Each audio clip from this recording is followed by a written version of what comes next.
بسم الله الرحمن الرحيم. Assalamualaikum warahmatullahi wabarakatuh. Bismillahirrahmanirrahim. Alhamdulillahirabbil alamin. Wa bihi nasta'inu ala umurid dunya waddin. Wassalatu wassalamu ala nabiyyina Muhammadin wa ala alihi wa ashabihi ajmain. Wa ba'du. Bapak Ibu sekalian yang terhormat, Jumat kemarin saya khutbah di Masjid Mujahidin. Tentu yang saya sampaikan itu terbatas. Dan kali ini saya ingin lebih luas lagi menyampaikan. Walaupun mungkin ada di antaranya jamaah di Mujahidin yang sudah mendengar. Tapi itu sebagian. Yang kaitannya dengan Idul Adha, kurban. Tapi bukan masalah kurban. Semangat Idul Adha itu.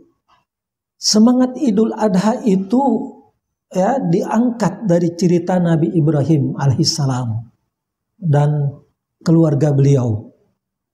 Di situ kehidupan Nabi Ibrahim ya, kalau di dalam semangat Idul Adha itu memang kehidupan yang di antara para nabi agak berat begitulah. Betapa beliau berjuang menghadapi umat yang sudah berat lah gitulah, berat sekali. Mereka menyembah berhala. Bukan hanya berhala, pokoknya segala macam-macam termasuk menyembah bintang, bulan dan matahari. Dan yang lebih memberatkan itu justru bapak beliau, Azar namanya. Azar itu tokoh dari orang penyembah berhala dan bahkan pembuat patung, pembuat berhala itu. Sampai-sampai Nabi Ibrahim diusir dari rumah dan puncaknya diadili, nah gitu kan. Nih kan kalau kita mau cerita-cerita itu panjang sekali. Tapi puncak dari segala hukuman dan sanksi kepada Nabi Ibrahim itu diadili dan pengadilan memutuskan untuk dibakar hidup-hidup. Ini kan ngeri gitu dah. Coba. Karena macam-macam lah perilaku Nabi Ibrahim sampai menghancurkan Tuhan mereka. Sehingga kalau dibakar hidup-hidup itu satu hal yang wajar. Hukuman untuk Nabi Ibrahim kata mereka. Disiapkanlah ya api untuk membakar. Nabi Ibrahim tidak ada upaya karena beliau sudah ditangkap, sudah diborgol dan macam-macam siksaan fisik sudah dialami, tinggal dilemparkan saja ke api yang nanti menyala. Nah, api dinyalakan, Nabi Ibrahim hanya pada saat itu melihat api, tidak ada kata-kata yang lain kecuali berserah diri kepada Allah. Apa ucapan Nabi Ibrahim? Dan ini tentu kita harus menghafal ya. Atau mungkin sudah hafal, pendek aja. Hasbunallahu wa ni'mal wakil. Dan itu diulang-ulang oleh Nabi Ibrahim. Maka dengan ucapan itu Allah menjawab dengan memerintahkan kepada api. Kulna, kata Allah kepada Nabi Ibrahim, kami ucapkan kepada api, ya naru kuni bardan wasalaman ala Ibrahim. Allah berucap kepada api, hai api, ya naru, jadilah kamu kuni bardan. Bukannya memanaskan ya, jadilah kamu pendingin dan penyelamat terhadap Nabi Ibrahim. Allah yang menciptakan api, sekarang Allah memerintahkan kepada api. Tentu kan, ya begitulah kejadiannya apa yang diperintahkan oleh Allah, semua makhluk itu harus tunduk apapun juga. Nah, yang karakternya api itu panas jadi dingin. Sehingga Nabi Ibrahim dengan mengucapkan tadi hasbunallahu wa ni'mal wakil. Cukuplah hanya Allah. Dan itulah satu-satunya tempat untuk mewakilkan. Nah, kalau kita bahasakan mewakilkan apa yang dihadapi. Jadi semuanya Allah. Tidak ada yang lain kecuali Allah. Memang betul ternyata pada saat di api yang menggelegar itu, Nabi Ibrahim merasakan kedinginan. Nah, membuat orang yang di sekitarnya bingung dan takjub. Nah, kenapa? Ya begitulah. Dibilang Nabi Ibrahim sakti, tidak juga. Kan begitu. Dibilang kalau sebagaimana di zaman Nabi Musa itu mendapatkan beberapa mujizat dari Allah, mereka menuduh Musa sebagai tukang sihir. Kenapa? Karena pada saat itu tukang sihir ramai sekali ya, di zaman Nabi Musa itu yang diprakarsai oleh Fir'aun. Nah, di zaman Nabi Ibrahim masalah sihir tidak, tetapi masalah kesyirikan yang berkembang. Jadi Nabi Ibrahim tidak ada kata-kata yang lain kecuali hasbunallahu wa ni'mal wakil. Itu beliau ucapkan, beliau mantap, hanya pertolongan dari Allah lah yang ada. Tidak ada yang lain. Itu harus kita contoh. Jadi kalau ingat peristiwa atau ingat bulan haji atau Idul Adha, tentu ingat kepada Nabi Ibrahim. Yang lebih utama kita ambil pelajaran untuk kita sekarang adalah pelajaran dari Ibrahim menghadapi segala kesusahan, menghadapi terhadap serangan musuh yang kita tidak berdaya sama sekali.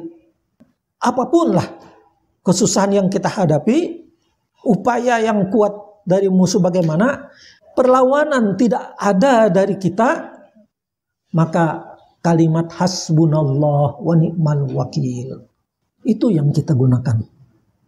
Dan itu kemudian apa yang dilakukan oleh Nabi Ibrahim diteruskan sampai ke zaman Rasulullah Nabi Muhammad SAW. Pernah di zaman Nabi itu terjadi dan diabadikan di dalam Al-Quran surah Ali Imran ayat 173. Alladzina qala lahumun nas innan nasa qad jama'u lakum fakhshawhum fazadahum imana wa qalu hasbunallahu wa ni'mal wakil. Itu Allah menceritakan tentang keadaan umat Nabi Muhammad yang betapapun juga senjata yang digunakan menghadapi musuh, menghadapi kesusahan yang boleh dikatakan tidak berdaya, begitulah Nabi Muhammad dan pengikutnya, kecuali dengan ucapan hasbunallah wa ni'mal wakil. Peristiwanya begini, perang Uhud itu perang yang satu-satunya umat Islam kalah. Tahun ketiga Hijriah. Perang Badar umat Islam menang. Tahun kedua. Tahun ketiga orang-orang kafir Quraisy ingin membalas dendam kepada orang Islam yang sudah di Madinah waktu itu. Maka mereka mempersiapkan ya, pasukan yang betul-betul kuat, mempersiapkan perbekalan dan macam-macam strateginya juga dicari. Bagaimana supaya kali ini kita menang, begitulah. Dan pada saat itu perang Uhud itu yang memimpin Khalid bin Walid sebelum dia menjadi seorang muslim. Rupanya Khalid bin Walid itu ditakdirkan oleh Allah ahli strategi perang. Dia itu pada saat memimpin pasukan kafir Quraisy perang Uhud, dia menang ya dengan pimpinannya. Artinya orang kafir menang. Dan kemudian pada saat sesudah dia masuk Islam, Khalid bin Walid selalu menang. Ditunjuk oleh Rasulullah, para sahabat, Abu Bakar dan Umar menunjuk dia sebagai pemimpin perang, selalu menang setelah dia Islam. Itu sejarah mencatat. Maka yang sampai diberi gelar yang luar biasa lah Khalid bin Walid. Nah sekarang begini, perang Uhud tadi, kenapa jadi kalah? Nah, pertama memang taktik dari Khalid bin Walid yang baik sehingga mampu mengalahkan umat Islam. Itu perang Uhud ya. Termasuk di situ yang terbunuh paman Nabi yang bernama Hamzah bin Abdul Muthalib, paman Nabi. Hamzah itu orang yang diincar toh. Termasuk orang yang diincar di samping Nabi untuk dibunuh dan kebetulan bisa terbunuh.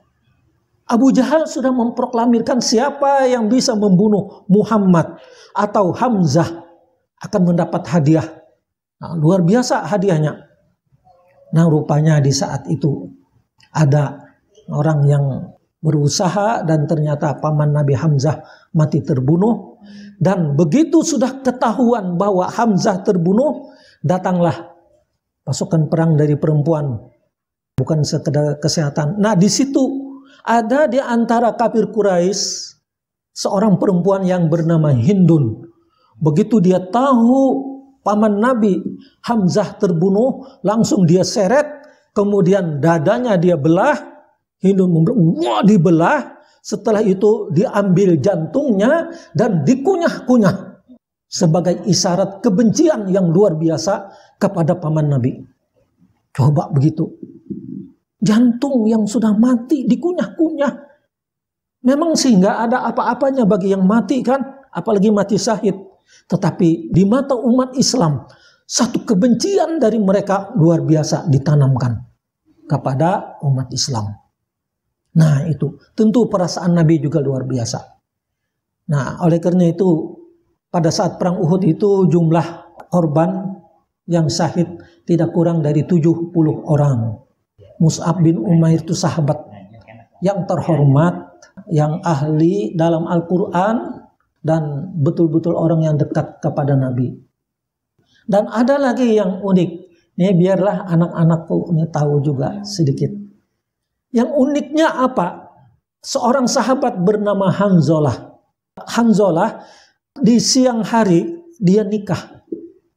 Nikah dengan seorang perempuan di Madinah.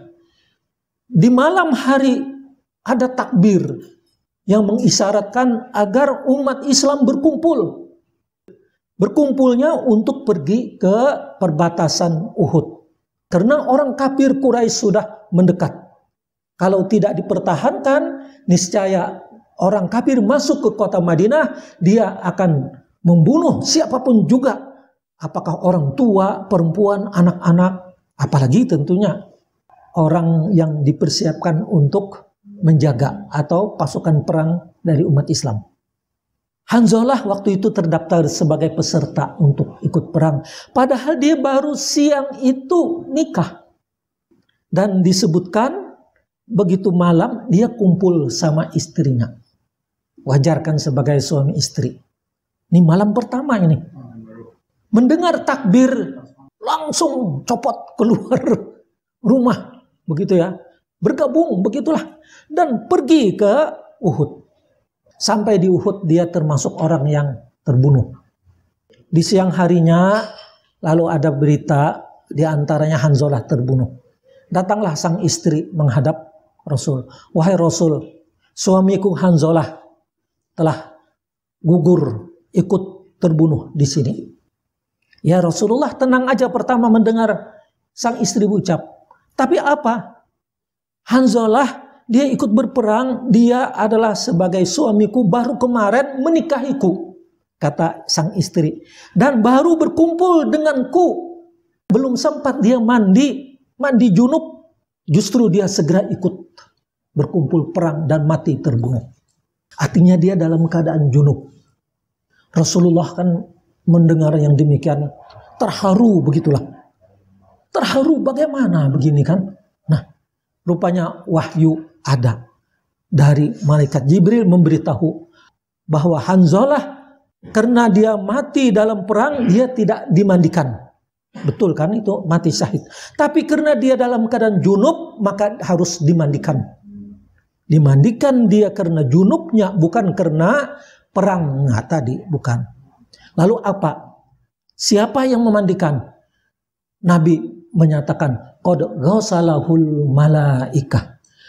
Hanzalah karena dia junub maka junubnya itu mandi junubnya telah dimandikan oleh para malaikat.